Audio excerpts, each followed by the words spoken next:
अगर जो एक नया इतिहास लिख रहे हैं, वो भी अति पिछड़ा का बेटा, प्रधानमंत्री, लोकतंत्र का सच्चा प्रहरी, अपने को प्रधान सेवक के रूप में रात दिन काम करने वाले इस ऐतिहासिक क्षण में लोग को गवाह बनना चाहिए।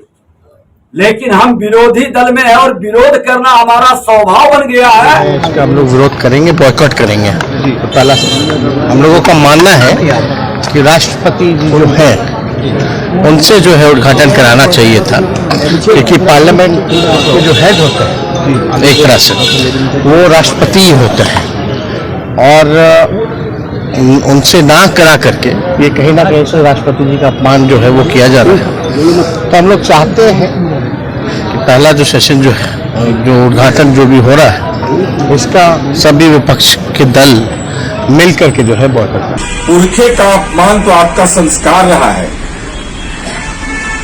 संसद भवन नया बनाने का औचित्य क्या? फिजूल खर्ची के अलावा उस दौर में जब कोविड के काल में आप लोगों की सहायता करने में 50,000 की राशि दे रहे थे। स्वतंत्रता सेनानी, इसकी तीसरी पीढ़ी को माननीय नीतीश कुमार जी सरकारी नौकरियों में 2% क्षैतिज आरक्षण देते हैं, वह आप नहीं देते हैं। अग्निवीर जो देश के सैन्य पुरुषार्थ है, उसको पेंशन देने के लिए आपके पास पैसे नहीं। महंगाई चरम सीमा पर, बेरोजगारी चरम सीमा पर, ऐसी स्थिति में आप नए संसद भवन में बनाने का जो हमारे पुरखों की विरासत थी, आपने सीधे तौर पर जो पुरखों की विरासत है उसके प्रति आपके मन में सम्मान का भाव नहीं है। आप केवल राजनीतिक कलाबाजी कर रहे हैं, इसलिए हमारी पार्टी भाग नहीं है। देखिए, मैं मुख्यमंत्री, उप मुख्यमंत्री और राष्ट्रीय अध्यक्ष के बयान पर ही अपनी प्रतिक्रिया दूंगा। नए संसद भवन के उद्घाटन को लेकर विपक्षी पार्टियां बॉयकॉट कर रही है। आरजेडी कहेगी कि संविधान के साथ खिलवाड़ किया जा रहा है, राष्ट्रपति को उद्घाटन करना चाहिए था। देखिए, मैं बता दूं कि विपक्ष के द्वारा उद्घाटन का बहिष्कार का निर्णय दुर्भाग्यपूर्ण है।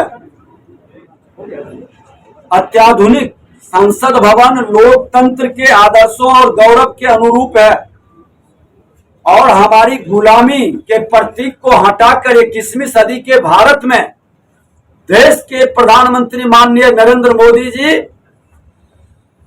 अगर जो एक नया इतिहास लिख रहे हैं, वो भी अति पिछड़ा का बेटा, प्रधानमंत्री, लोकतंत्र का सच्चा प्रहरी, अपने को प्रधान सेवक के रूप में रात दिन काम करने वाले इस ऐतिहासिक क्षण में लोग को गवाह बनना चाहिए।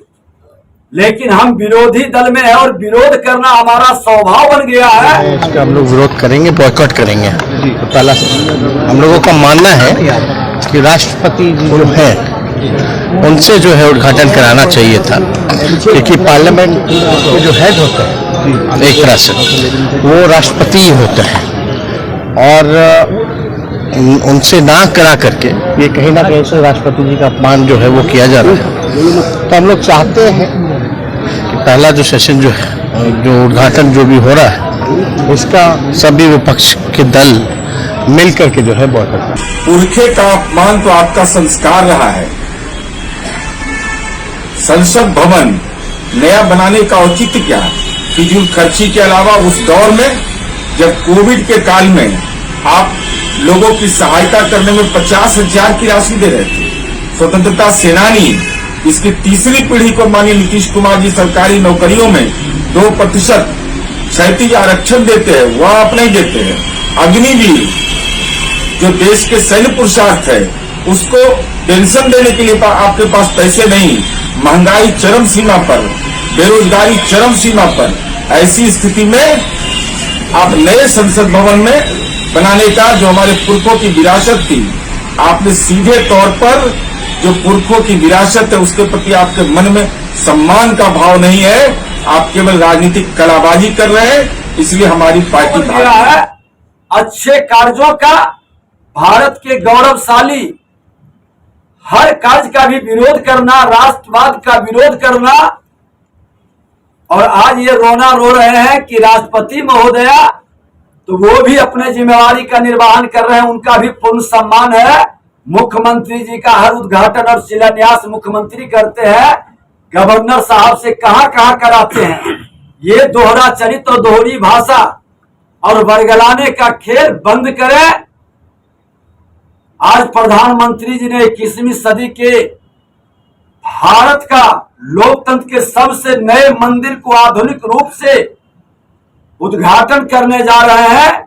जो भी राष्ट्रवादी लोग होंगे, जिसको अपने राष्ट्र के हर गौरव पर गर्व होगा, निश्चित तौर पर उनकी भागीदारी होगी।